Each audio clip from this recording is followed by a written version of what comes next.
선포할 하나님의 말씀, 여기 참 이상하게 사도행전으로 와 있어요. 고린도전서 10장 7절 10절입니다. 고린도전서 10장 7절에서 10절까지 말씀 보겠습니다. 한 구절씩 교독하고 10절은 함께 한 목소리로 낭독합니다. 그들 가운데 어떤 사람들과 같이 너희는 우상 숭배하는 자가 되지 말라. 기록된 바 백성이 앉아서 먹고 마시며 일어나서 뛰논다 함과 같으니라.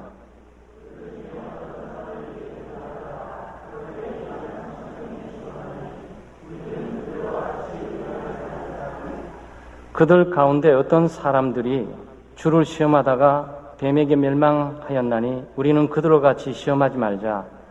그들 가운데 어떤 사람들이 원망하다가 멸망시키는 자에게 멸망하였나니 너희는 그들과 같이 원망하지 말라. 아멘. 약속의 땅 가나안에 들어가지 못하는 죄에 대한 제목으로 말씀을 나누게 되겠어요. 참 무거운 주제들이 되겠습니다. 설교가 은혜롭고 늘 감사하고 평안하고 위로해야 되는데 때때로 상당히 도전적이고 양심과 폐부를 찌르고 내 심장을 찌르면서 우리를 강하게 돌아보게 하는 이 설교 본문들을 우리가 대면하게 될 때가 있죠. 오늘의 말씀이 바로 그 말씀입니다. 이스라엘 백성들은 출애굽하는 이후에 하나님께서 약속해 주셨던 약속의 땅 가나안까지 가도록 되어 있습니다. 그것은 약속되어 있는 거예요. 그것은 인간이 요청했던 것이 아니고 하나님이 은혜로 주신 약속입니다. 신실하신 하나님은 약속을 반드시 이루실 거예요. 그리고 지금 이루고 계시는 거죠. 왜냐하면 이스라엘 백성들 이 약속들은 아브라함에게 주셨던 땅, 아브라함에게 주셨던 거예요. 네가 약속의 땅 가나안까지 가게 될 거라고. 하나님이 아브라함에게 약속했던 거예요. 근데 400년이 지났어요. 400년이 지났는데 이스라엘 백성들은 약속의 땅은커녕 애굽에서 전전긍긍하게 하면서 그 수많은 하나님의 백성들이 그 애굽에서 종살이를 하고 있는 겁니다. 그러니까 종살이하고 있으면 얼마나 고달프고 힘들겠어요. 그러니까 울부짖고 한숨과 탄식 소리 너무 넘치니까 하나님께서 가만 들으시고 이제 때가 됐다 싶어가지고 하나님 모세를 통해서 이스라엘 백성들을 구원해 주신 거예요. 구원의 목적은 뭐냐면은 아브라함에게 약속해 주셨던 그 약속을 지키고자 함입니다. 이스라엘 백성들의 행위와 행동이 곱고 이뻐가지고 그들이 감동받아서 한 것이 아니고 하나님이 아브라함을 기억한 거예요. 그래서 아브라함의 기억했던 약속 때문에 이스라엘 백성들을 구원해서 지금 너희 조상 아브라함에게 내가 약속한 것이 있는데 너와 너희 후손들을 바다의 모래처럼 아주 많게 하면서 그들을 약속의 땅으로 인도하게 돼 있었거든. 그래 이제 때가 돼서 너를 갈 거야 라고 그 약속을 따라 인도함을 받고 있는 중인데 가나안 땅까지 들어가지 못했다고 본문이 나오고 있는 거예요. 하나님의 약속은 살아있고 하나님의 약속을 지키기를 원하고 약속대로 이들을 구원해 나가기를 원하는데 하나님의 백성들 가운데 대다수가 광야에서 죽고 말았습니다.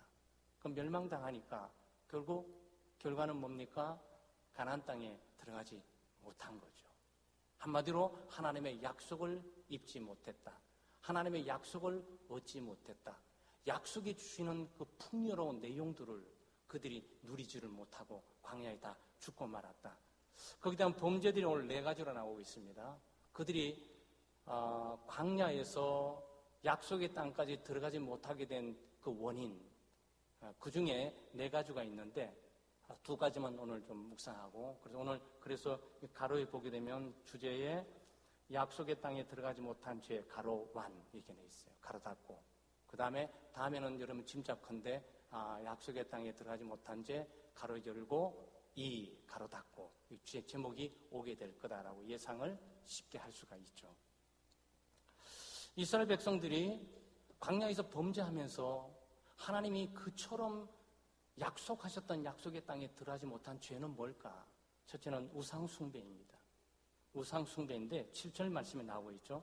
그들 가운데 어떤 사람들과 같이 너희는 우상 숭배하는 자가 되지 말라. 기록된 바 백성이 앉아서 먹고 마시고 일어나서 뛰논다 함과 같으니라. 우상 숭배 얘기가 나오는데 갑작스럽게 앉아서 먹고 마시고 뛰노는 것은 또 뭐지? 네, 이게 정확히 출애굽기 32장에 있는 사건이에요.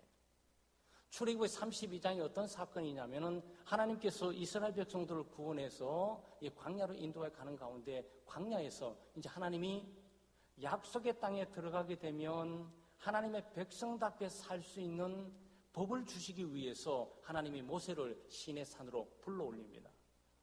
모세가 시내 산에 올라가게 되죠. 거기서 율법의 두 돌판을 받고 하나님의 말씀을 받고 계명을 받으면서 너희 백성과 함께 내가 약속했던 가나안 땅에 들어가서는 이방인의 법칙과 규범을 따라서는 안 되고 내가 지금 너에게 하사하고 있는 말씀을 따라 살아야 될 것이야 라고 그걸 준 거예요. 그런데 그게 40일 걸렸어요. 그럼 내려오니까 춤추고 뛰놀고 먹고 마시고 난리가 아니에요. 금송아지를 만들어 놓고 아론이 금송아지를 만들어 놓고 이것이 하나님이시다. 이 금송아지가 우리를 출애굽시킨 하나님이시다. 그러니 이 하나님 앞에 영광을 돌리고 예배를 드리자 번제를 드리고 화목제를 드리면서 그 다음에 있는 재물을 가지고 먹고 마시고 뛰놀고 한단 말이죠. 그러니까 뭔가 문제가 심각하게 있어요. 잘못돼도 엄청 잘못됐어요. 예배 드리고 번제와 화목제를 드리면 제대로 드려야지 먹고 마시고 뛰놀 필요까지 뭐가 있어 거기서. 그러니까 예배가 아닌 거예요. 이미 이 사람들의 마음속에 하나님을 경외하고 하나님을 하나님답게 섬기고자 하는 마음이 하나도 없어. 그러면 이 송아지는 뭐냐? 금송아지예요. 금송아지. 금은 어디서 났을까? 이스라엘 백성들이 출애굽을 하게 될 때 여성들이 금 귀고리를 갖고 있었거든. 많이. 그걸 다 모아가지고 그걸 가지고 금송아지를 만들어가지고 아론이 대담하게 우리를 구원하신 하나님을 보라. 바로 저 송아지가 우리를 구원한 하나님이시다라고 형상을 향해서 했어요. 우리를 참 뭐라 그러죠? 미친 거지.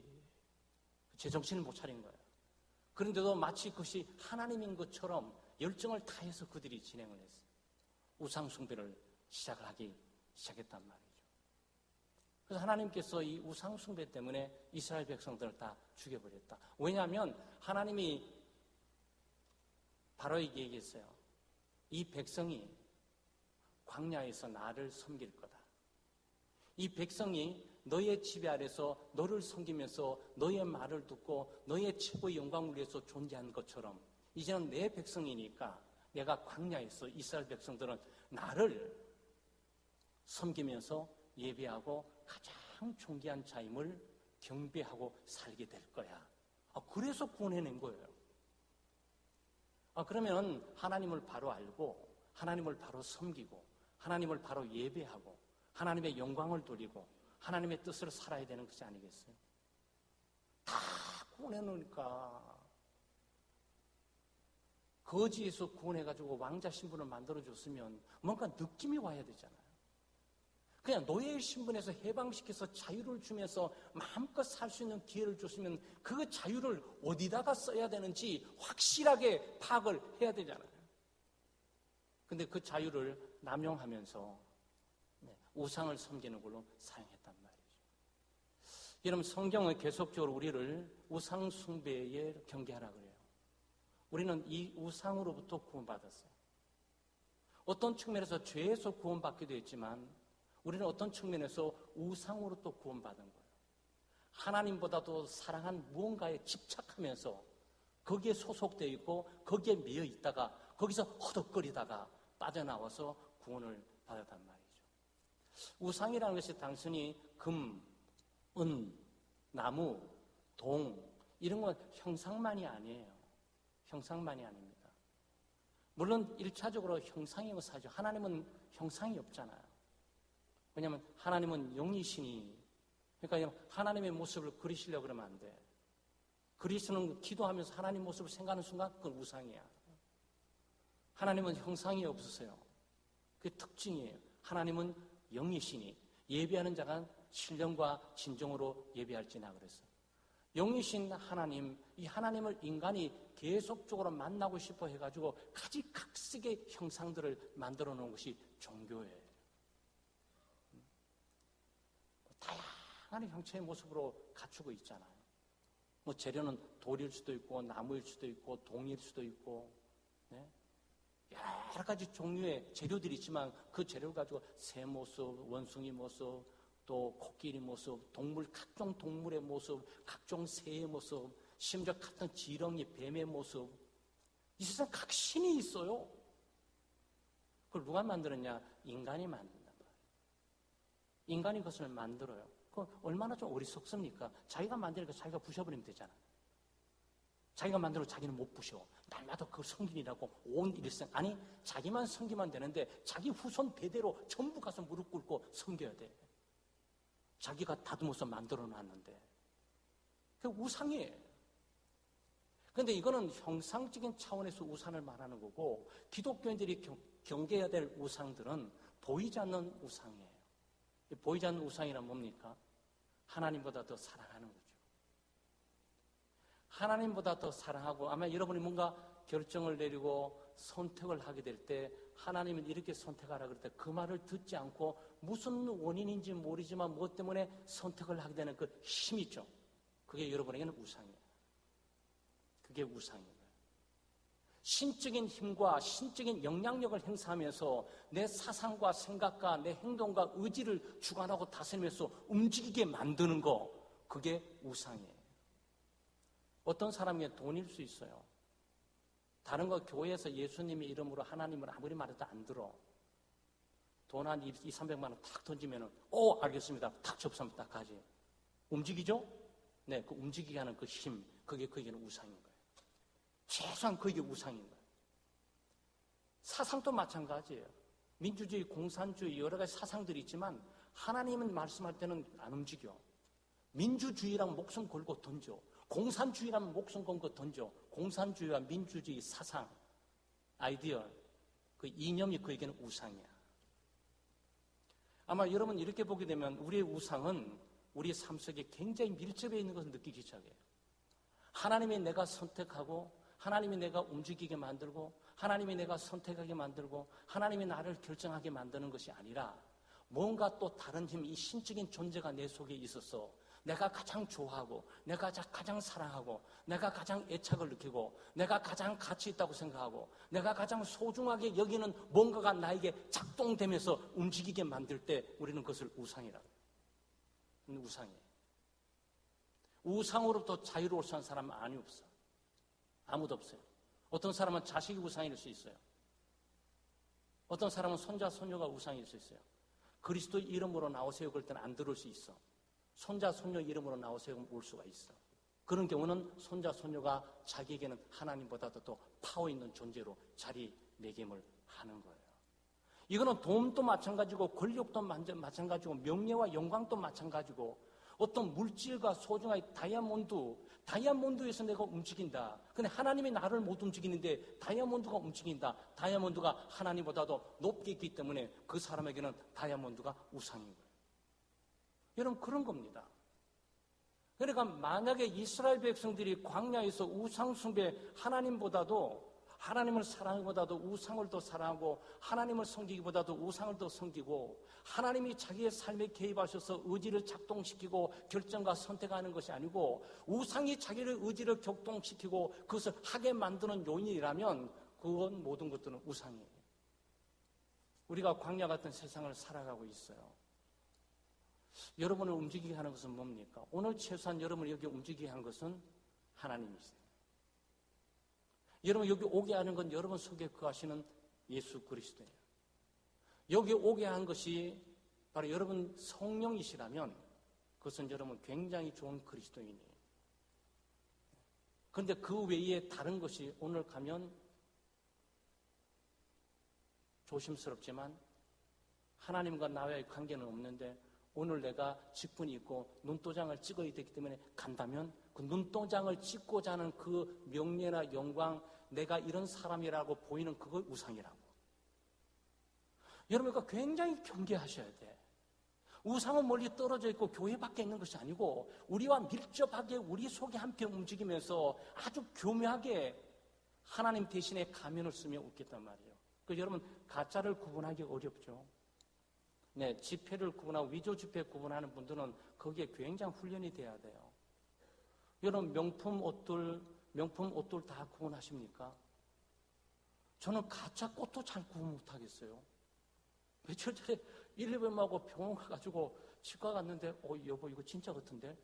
이거 진짜죠? 그러니까, 뭐 이끼처럼 생겼어요.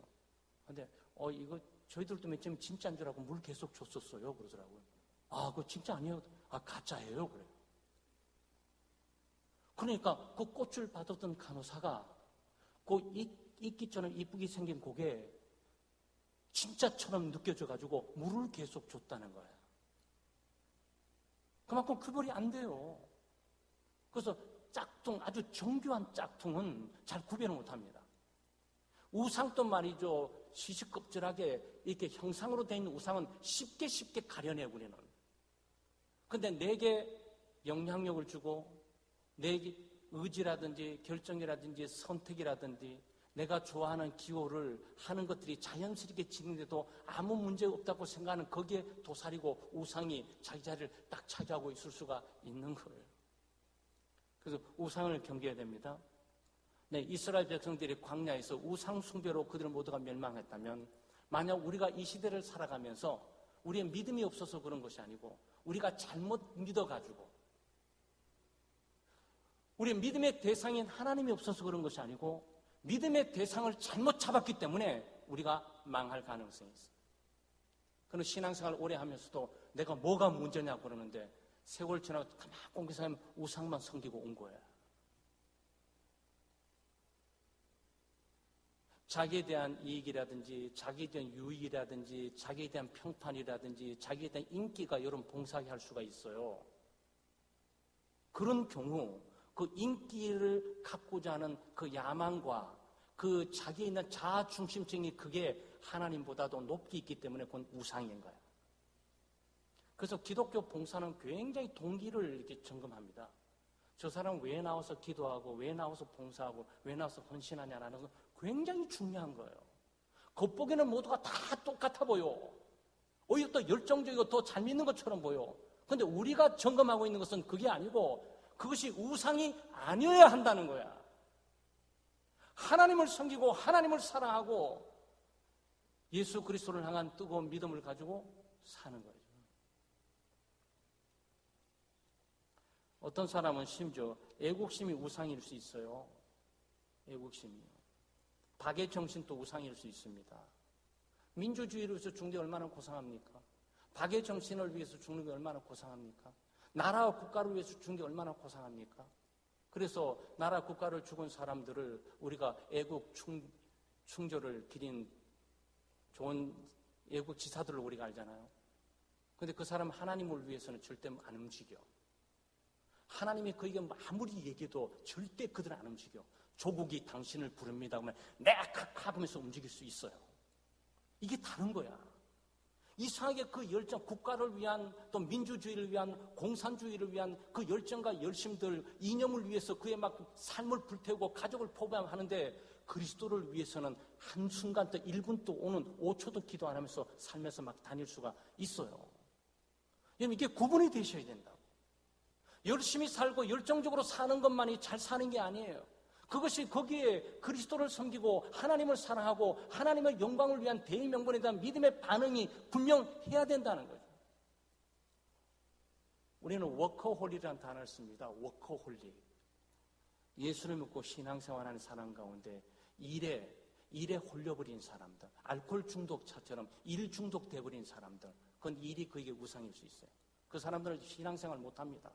예수를 믿고 구원받고 가도 신앙생활 절대 못해요. 광야에서 못 움직여. 가나안을 향해 갈 수 없어요. 뱅뱅 돌면서 80년 걸리더라도 뱅뱅 돌면서 거기서 죽고야 말 거야. 한 번도 진보적이고 전진적이면서 가나안을 향해서 한 발 한 발 다가가면서 갈 수가 없는 거지요.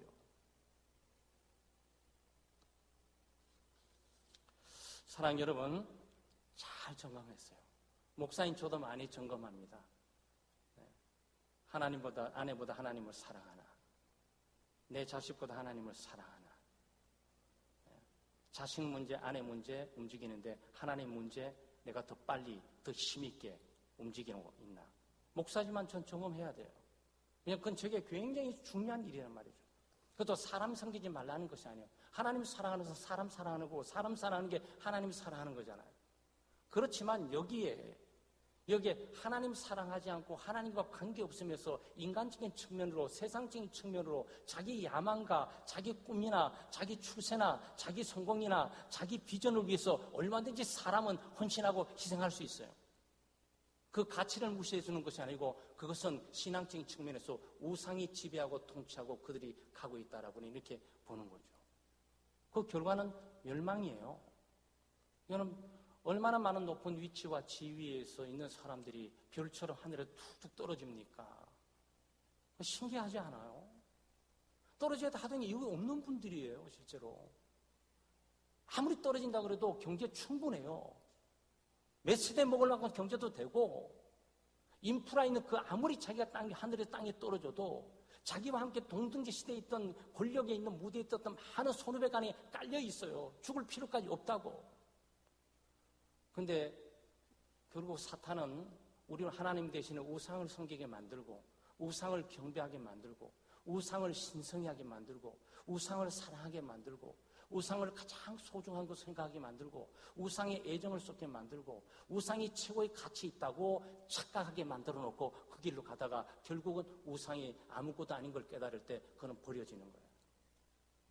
버려지는 거예요. 두 번째는 음행의 죄입니다. 우상 숭배의 죄 또한 가난을 들어가지 못하는 죄인데 8절 말씀에 그들 중에 어떤 사람이 음행을 하다가 하루에 2만 3천 명이 죽었나니 우리는 그들과 같이 음행하지 말자 그랬어요. 민수기 25장 1, 2절에 나오는 거 제가 읽어드립니다. 이스라엘이 시딤에 머물러 있더니 그 백성이 모압 여자들과 음행하기를 시작하니라. 그 여자들이 그 신들에게 제사할 때 백성을 청하며 백성이 먹고 그들의 신들에게 절함으로 그랬어요. 그 이스라엘 백성이 광야를 쭉 가잖아요. 광야는 자기들 머물 곳이 아니에요. 광야는 사랑할 곳이 아닙니다. 광야에 사랑을 줬어도 안 돼요. 사랑의 대상이 있어도 거기는 접어야 되는 곳이에요. 그들의 사랑의 대상은 가나안 땅 그 속에 들어있는 거예요. 그 약속의 땅을 가는 게 그들의 목표예요. 여기는 사랑하는 게 아니에요. 그런데 모압에서 모압 여자들에게 홀려가지고 그들과 음행을 했다. 음행을 하는 그 문제가 그걸로 끝나는 것이 아니고 너무나 또 여자에게 빠지다 보니까 그 여자의 마음을 들고 여자의 기분 좋게 만들고 여자의 비율을 맞추고 하다 보니 여자가 섬기는 신에까지 따라가서 절을 하게 됐다. 이 얘기. 여러분 많이 보는 스토리죠. 역사에서 수많은 위대한 위인들이 여성에 의해서 인생이 망쳐지는 것들을 여기 좀 한 테마를 슬쩍 볼 수가 있어요. 그러니까 육신적이고 인간적으로는 이해는 되지만 좀 더 경계했었어야지. 좀 더 목적적인 측면, 정체성을 분명히 했었어야지.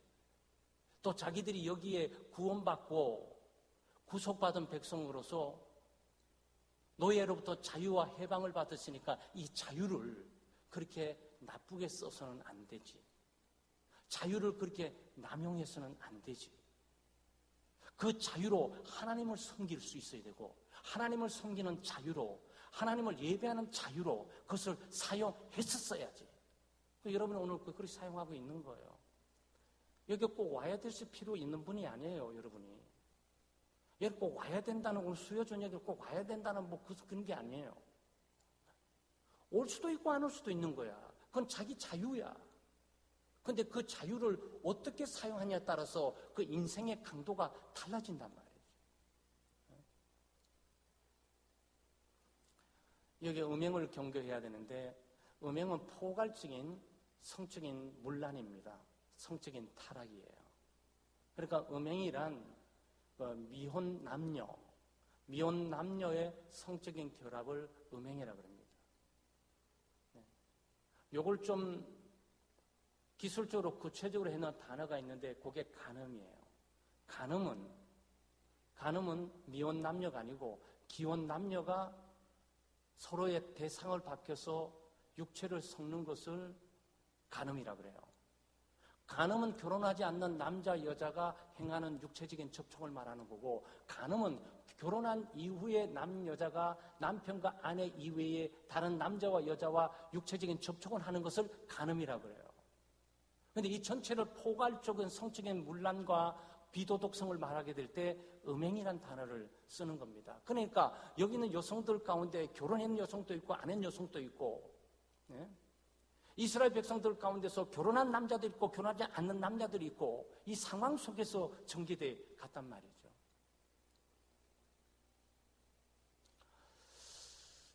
요 두 쌍은 쌍둥이에요. 그러니까 우상숭배와 간음과 우상숭배, 음행과 우상숭배, 우상숭배, 은행은 음행에 있는 것은 우상숭배가 있고 우상숭배가 있는 것은 음행이 있어요. 이거는 두 개 쌍둥이에요. 둘은 벗어날 수 없어. 왜냐하면 음행하는 것 자체가 무슨 뜻이죠? 네? 하나님 이외에 다른 무엇인가를 사랑했다는 표시야. 그래서 우상숭배가 되는 거예요. 탐욕이 우상숭배죠. 네? 이스라엘 백성들 이건 누구한테 일어나는 겁니까? 예수 안 믿는 사람들, 아니 예수 믿는 사람들에게 일어났다는 얘기예요. 하나님의 백성이 아니고 하나님을 모르면서 하나님의 뜻도 모르고 말씀도 모르고 지도자도 없는 예수 믿지 않는 세계를 말하고 있는 것이 아니고 예수 믿는 교회 내에 있는 일기를 지금 하고 있단 말이죠.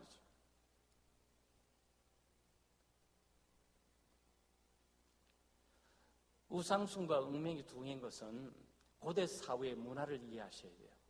이게 좀 달라요. 고대 사회는 농경사회입니다. 목축사회예요. 농경사회, 목축사회에서 가장 생명같이 중요한 게 뭡니까? 물이에요. 비가 와야 되는 거야. 농경사회는 이게 생명줄이야. 비가 오지 않고 기근이 있는 그 순간 모든 생명은 다 죽어버려. 그 식물이 다 죽고 동물이 죽어가는 순간 그 키움에서 그들이 의존하고 있는 인간 생명도 함께 소멸돼 죽게 돼요. 그러니까 인간에게 가장 중요한 것은 물이고 생명인 거예요. 그러니까 물과 생명이 어디서 나오는 겁니까? 하늘에서 내려야 되는 거예요. 하늘에서 내리는데 바로 이 바알신이 천둥과 번개신이에요. 바알신은 천둥과 번개신입니다. 바알의 아내가 누구죠? 아세라예요. 아세라 여신이 있어요. 아세라 여신이 비를 몰고 오는 여신이에요. 그러니까 이런 겁니다. 남신인 바알신과 여신인 아세라신이 만나서 성적인 행위를 하게 될 때 비가 온다고 믿었던 거예요. 고대 사회. 여러분 이 사회의 성경의 백그라운드, 구약 성경의 백그라운드를 이해를 해야 지금 이 부분들이 왜 이스라엘 백성이 그렇게 쉽게 오염되고 전염되면서 세상 풍조에 물들 수밖에 얻는지를 우리가 이해를 한단 말이죠. 그러면 바알과 천둥의 번개신이 아세라신을 만나가지고 성행위를 하게 될 비가 내림으로 오게 된다면 도대체 이들은 언제 만나서 합방을 하냐고. 이들을 합방하게 만드는 것이 뭔지 아세요? 인간의 성적인 행위인 거예요. 인간의 남자와 여자가 만나서 성행위를 하게 될 때 하늘에 있는 아세라와 바알이 만나서 성행위를 하게 될 거고 그때 비가 내린다고 생각한 거예요. 그러면 늘 비가 필요할 때마다 어떻게 해야 되는 거예요? 성행위를 해야지. 성적인 타락의 문란함이 이 사회 가운데 그렇게 자연스럽게 생명을 연장하는 비와 농작물과 목축과 함께 관계되어 있는 문제, 먹고 사는 문제에 매달려가지고 어떤 일이라도 수단과 방법 가리지 않고 저지르게 됐단 말이죠. 얼마나 무서운 일입니까? 그러니까 인간이 그렇게 무서운 존재예요. 자기들이 신을 막 함부로 막 움직여. 신을 막 불러. 너와 만나가지고 비를 내려달라고 인간이 막 여기서 밑에서 조작을 다 해요. 이게 뭐죠? 이게 종교예요. 인간이 신을 찾아가는 게 종교예요. 기독교는 뭡니까? 우리가 하나님을 찾아가는 게 아니에요. 하나님이 우리를 찾아오는 거지. 하나님이 우리를 찾아오시는 거지. 하나님께서 예수 그리스도를 통해서 갈보리를 통해서 하나님이 성령을 통해 우리를 찾아오시는 거지 우리가 하나님을 찾아가는 게 아니에요. 우리는 그런데 모든 종교는 인간이 하나님을 찾아간다고, 인간이 하나님을 조작하고, 인간이 하나님을 만들고, 인간이 하나님을 여러 가지 프로젝트를 놓고 진행해 나가고, 그게 뭐야? 인간이 창조주지. 쉽게 말하면 인간이 신 위에 있다는 얘기예요. 남녀의 성령님을 통해서 그런 바알을 부르고 아세라를 부르면서 그들이 만나서 행위를 통해서 비를 내리게 만드는 이 모든 것들은 여기서 다 조작을 한다고. 이게 뭐죠? 이게 종교고 이게 우상숭배예요, 여러분. 그러니까 이런 타락상이 문화적으로 깔려있기 때문에 이게 농작물 문제와 목축 문제, 먹고 사는 문제가 있기 때문에 이런 것들을 쉽게 허용하면서 일을 해도 합법적으로, 합리적으로 모두가 눈 감고 괜찮다고 생각을 해왔단 말이에요. 그러므로 사회 전체가 타락하고 오염되면서 왔어요. 근데 요즘은 좀 다르잖아요. 요즘 누가 신을 비 내리게 하기 위해서 성령을 모텔이 그렇게 많은 이유가 비 내리기 위해서 있는 겁니까? 그거 아니잖아요. 많은 곳곳 초처에서 음란한 행위들과 음란한 사진들과 음란한 여러 글들과 이런 것들이 지금 여러 가지 있는데 그런 것들이 비 내리게 하기 위해서 하는 겁니까? 아니, 요즘 양상은 달라졌어요. 요즘은 먹고 사는 문제가 괜찮으니까 육체의 쾌락과 향락, 육체의 만족을 위해서 그들이 이것을 활용하고 추구하기 시작한다고. 돈이 없는 사람, 어떨 때 돈이 없는 게 나아요. 돈이 없으면 자기 먹고 살고 자식 먹고 살기 위해서 새벽부터 뛰어서 나쁜 생각할 틈도 없어. 바쁘면 돈 좀 있고 여유가 있고 너무 느긋하니까 나쁜 생각, 죄질 생각들을 만들고 집행해 나가고 있는 거지. 재밌는 일들이 좀 없을까? 좀 자극적인 것이 좀 뭐 없을까? 좀 쾌락과 향락을 누리는 게 뭐 좀 없을까? 그래서 타락하는 거예요, 여러분. 그러니까 어떤 분들은 돈이 좀 없는 게 좋아. 가난한 게 복될 수 있어요. 어떤 가정은 가난한 게 복될 수 있어요. 저는 그걸 많이 느꼈어요. 왜냐하면 굉장히 경제도 많고 정말 둘째가 서로 할 만큼 있는데 사모님은 너무 우울하고 불안해. 남편이 돈 벌고 사장되고 난 이후부터 집을 안 들어와. 직감적으로 사모님이 인식한 거예요. 이 남자 바람핀다. 이 남자 두 집 살림한다. 증거 찾기 위해서 막 탐정 고역하고 말이죠. 오래전 얘기입니다. 20년 전 얘기예요. 그때부터 저 얼마나 젊습니까? 사모님 저 잡고 펑펑 우시면서 그래서 야, 내 가족 그동 잡아다가 한 대 받고 정신 차리면 해봐야 정신 차리지도 않을 거야, 그런 사람들은.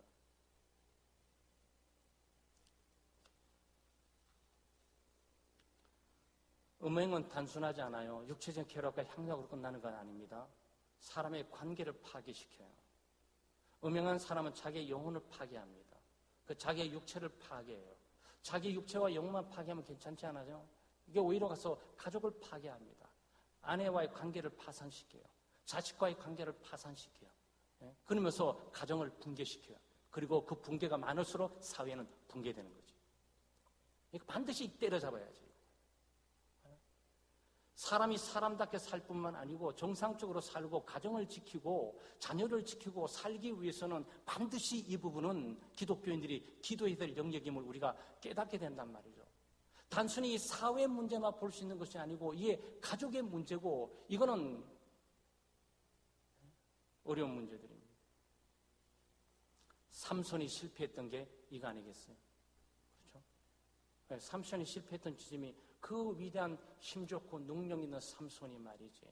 실패했던 지점이 바로 이 들리라라는 그 여인 때문에 그랬는데 바로 그 지점이에요. 그거 좀 참고 좀 더 넓게 보고 하나님의 뜻을 보고 자기를 나신으로 부르는 하나님의 영광을 보게 될 때 좀 더 하나님 뜻을 위해서 에너지를 발산할 수 있었을 텐데 조금 머리 깎여가지고 잡혀가지고 눈 뽑히고 거기서 허덕거리다가 물론 그쪽 신전 다 망가뜨리고 죽기는 죽었지만 그렇게 인생 망칠 필요가 뭐가 있어요? 그래서 하나님은 자비와 긍휼이 넘쳐서서 다윗도 여기서 실패했잖아요. 그럼 다윗도 여러분 여기서 실패했어요. 다윗이 괜히 전쟁터 나갔으면 그런 저는 생각 들었어요. 다윗이 전쟁터에 나갔다면 이런 일이 없을 텐데 휴가를 잘 줘야 된다 이거. 휴가 잘 보내야 된다. 그냥 엉쩡거리며 궁중에서 엉쩡거리다 보니까 어떤 여성이 있는 모습을 보고 거기 저 여성이 누구냐 그래가지고 괜히 그걸 바세바를 갖고 동침해가지고 간음하고 음행해가지고 그러다 보니 이거 걸리면 안 되니까 우리아는 장군 아니겠습니까? 저 장군 우리한테 걸리면 안 되는데 저거 죽이 없어야 되는데 뭐 명분 없을까? 가만히 있어봐. 그래서 요압 장군 불러가 총 사는 거 불러가지고 제 전쟁 갈 때 최전방 해놓고 나머지 다 싹 빠져버려. 거기서 전쟁 가서 죽어버리게. 그게 누구라고? 그게 다윗이에요, 여러분. 그래서 성경의 위대한 점은 여기 있는 거예요. 성경이 그런 걸 숨기질 않아요. 위대한 하나님의 사람도 처절한 죄악의 구렁텅이 가운데 넘어지고 쓰러질 수 있는 것임을 보여주는 게 성경의 위대한 점이에요. 아마 이 성경을 보호하고 싶은 사람은 그 사건을 싹 빼버리고 훌륭한 것만 딱 시켰을 거겠지. 그런데 성경이 하나님의 영감된 책이라는 사실을 믿을 수 있는 것은 그런 정확한 치부와 그 실패 현장들을 그대로 우리에게 전달해주고 있다는 사실에 우리가 성경의 진실성을 믿게 되는 거죠. 그래서 시편 51편은요, 다윗이 날마다 침상에서 눈물로 세월을 보냈다 그랬어요. 그래서 다윗은 용서를 받았습니다. 하나님께서 그의 회개 눈물을 보시고 용서를 해 줬어요.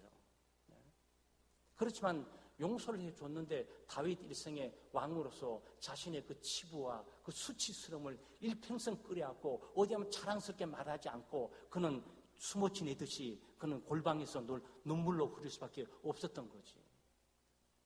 죄를 지을 때는 즐겁고 기쁠지 모르겠고 죄를 지을 때는 뭐 좋은 놀라운 일이 일어날 때 있는 것처럼 보일지 모르지만 짓고 난 이후에는 그 죄가 자기의 발목을 딱 잡고 놔주지를 않는단 말이죠.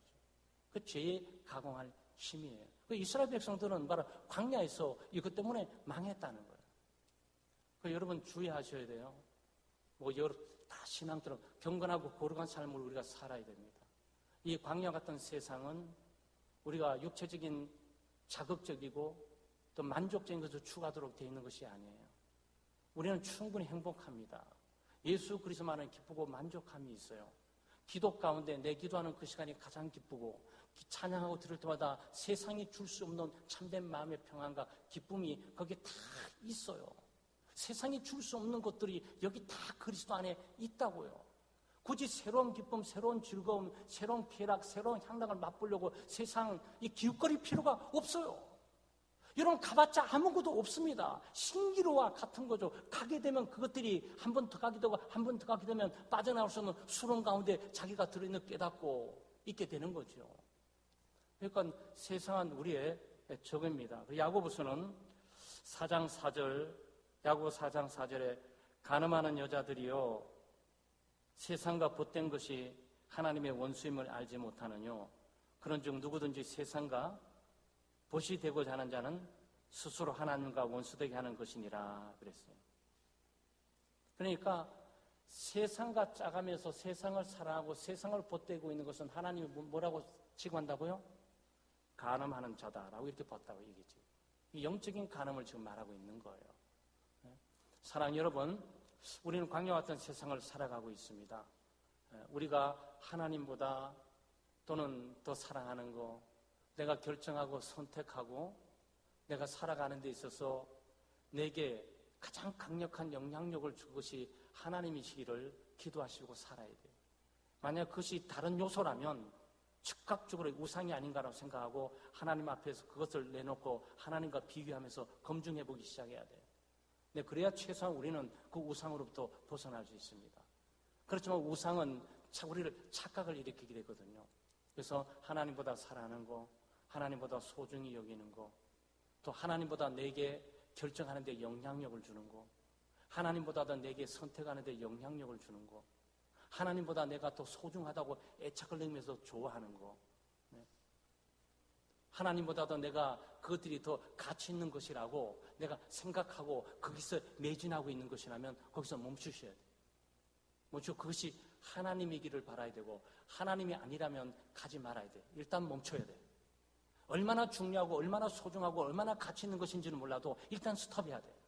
스톱하고 그 스톱하기 어려우면 일단 모든 걸 끊고 기도원 가서 1리터를 지내시든지 아니면 홀로 조용한 골방에서 혼자 성경 펴놓고 무릎 꿇고 계속적으로 자기와 싸우든지 그거 정리하고 넘어가셔야 돼요. 근데 그걸 버려야 됩니다. 과감하게 끊어야 돼요. 그럴 때 우리는 참된 자유를 발견하게 되고 참된 평안과 기쁨을 발견하고 구원의 은혜가 내 영혼 가운데 일어나고 있는 무엇인지를 보게 됩니다. 그리고 세상 속에 살아가고 있어요. 네, 세상을 너무 사랑하지 말고 세상을 따라가시면 안 돼요. 세상의 모든 것은 육신의 정욕, 안목의 정욕, 이성의 자랑을 따라 난 것이니 이는 아버지로께로부터 온 것이 아니다 그랬어요. 그래서 일부러 뭐 세상 기독교인들이 자연이라든지 뭐 즐거운 레크레이션이라든지 즐거운 영화라든지 이런 거 보는 분들 그 많은 말이 아니에요. 우리는 금욕주의자가 아닙니다. 잘 노세요. 그리고 좋은 취미 갖고 마음껏 즐기세요. 운동도 하시고 스포츠도 하시고 등산도 하시고 자전거도 타고 당구도 좀 치고 탁구도 치고 그럼 미술도 기르고 음악도 좀 듣고 뭐 하세요. 영화도 보면서 좀 하시고 근데 그게 나를 사로잡으면서 그것이 나로 하여금 여기에 집착하도록 만드는 요소가 되도록은 해서는 안 돼요. 아무리 좋은 일이 진행될지라도 교회 예배 시간이지 딱 일어날 수 있는 정도 이것들이 바꿔낼 수 있는 정도가 돼야 된단 말이죠. 사랑하는 여러분, 오늘 들었던 말씀들을 거룩하고 성결한 삶을 위해서 함께 기도하도록 하겠습니다. 하나님, 광야 같은 세상을 살아갑니다. 하나님을 사랑해 주시고 경건하고 거룩한 삶을 살아갈 수 있는 힘과 능력을 주시고 이 광야 같은 세상 가운데 하나님을 섬기고 그 말씀을 순종하며 살아갈 수 있게 해달라고 그리고 이 땅의 어떤 것보다도 하나님을 최고의 가치로 두면서 최고의 사랑과 경배를 드릴 수 있도록 그런 믿음의 삶을 살게 해달라고 기도해 주시고요. 네, 우리 2020 비전 위해서 기도해 주시고 또 한 해가 또 저물어 갑니다. 하면 우리 정책당에도 다음 주부터 진행되고요. 아마 우리 선교회 총회도 있게 될 거고 또 구역회의 마무리도 있게 될 거예요. 그래서 개인적으로 그룹적으로 한 해를 잘 마무리하고 반성할 것은 반성하고 청산할 것은 청산하고 새로운 한 해를 위한 비전과 꿈들을 하나님께서 우리 구역의 선교회에 우리 가정에 달라고 기도해 주시고 또 내 삶도 돌아보면서 이제 마무리들을 어떻게 직분이라든지 맡겨진 사명이라든지 임무들을 어떻게 끝낼 것인가, 어디까지 끝내고 어디까지 정리할 것인가를 잘해서 또 우리 구역이나 선교의 행사나 계획들 그것도 너무 일만 벌리를 그럴 것이 아니고 이제 마무리를 하면서 새로운 계획, 새로운 임원들, 선교 이런 부분들을 위해서 이 시간 함께 기도해 주시기를 바랍니다. 함께 기도.